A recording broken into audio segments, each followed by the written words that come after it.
जय श्री राम। रामायण भाग 38 प्रताप भानु की कथा।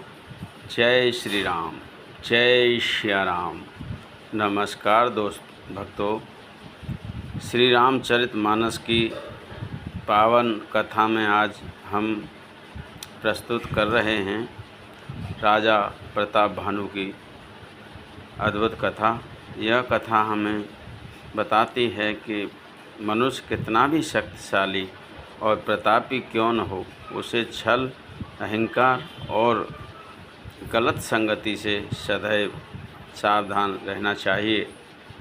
आइए प्रभु श्री राम का स्मरण करके कथा प्रारंभ करते हैं। बोलिए सियावर रामचंद्र की जय। बोलो राजा रामचंद्र की जय। जय श्री राम। बहुत समय पहले प्रताप भानु नाम के एक पराक्रमी राजा थे।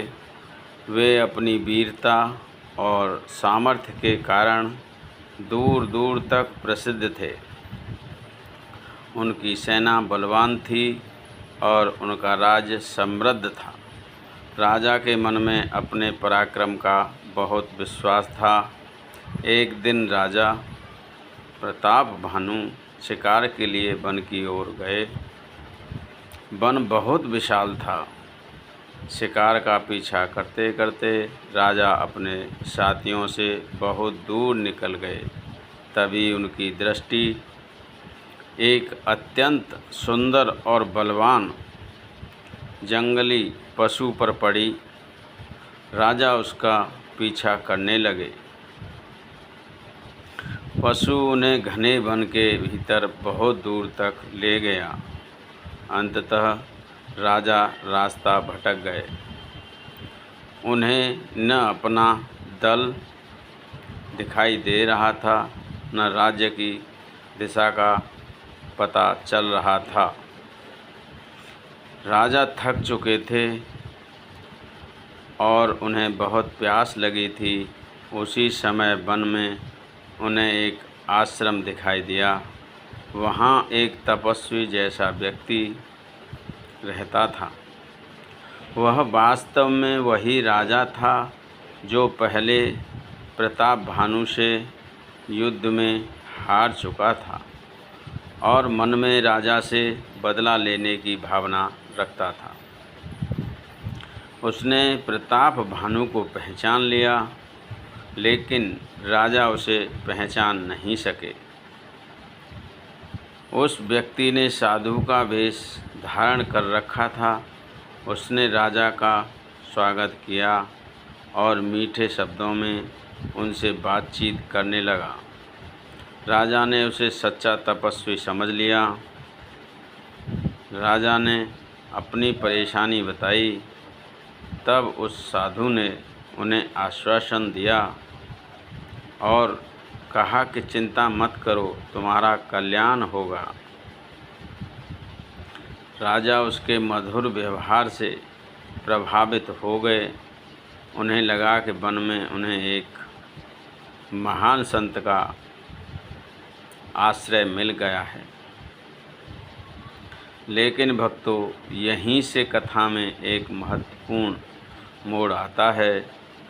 हर व्यक्ति का बाहरी रूप देखकर उसकी वास्तविकता पहचान लेना संभव नहीं होता। राजा ने उस व्यक्ति को साधु समझकर उस पर विश्वास कर लिया।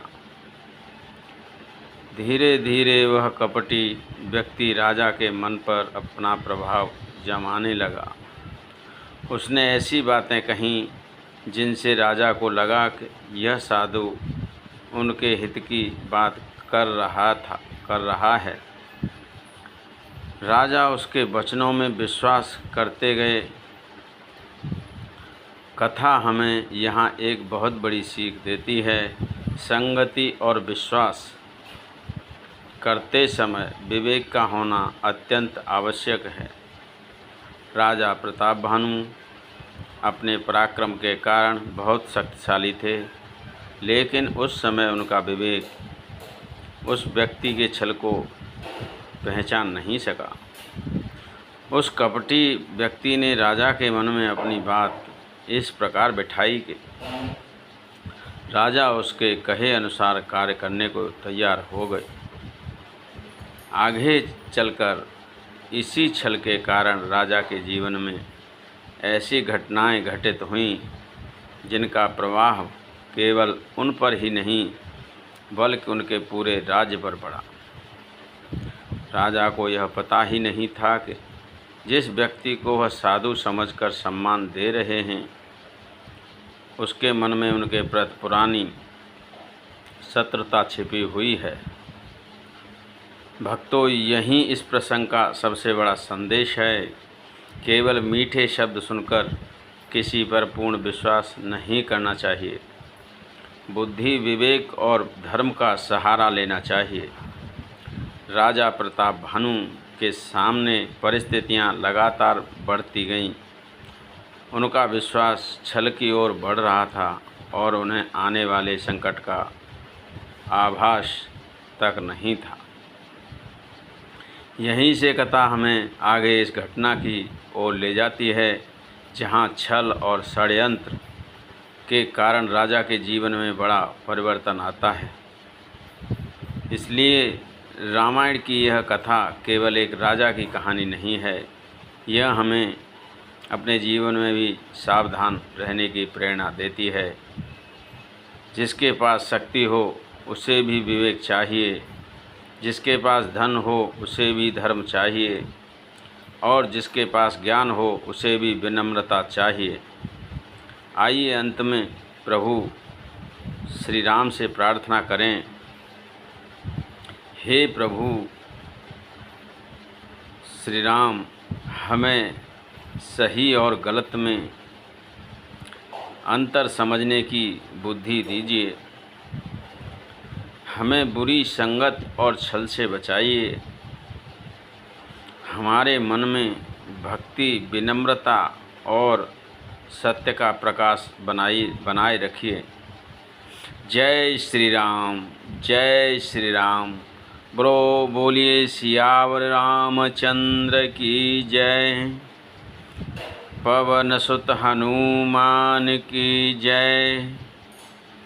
जय सिया राम, जय सिया राम, जय सिया राम, जय सिया राम, जय सिया राम, जय सिया राम, जय सिया राम, जय सिया राम, जय सिया राम, जय सिया राम, जय सिया राम, जय सिया राम, जय सिया राम।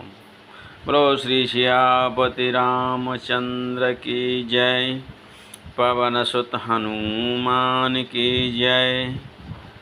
जय श्री राम। अगले भाग में हम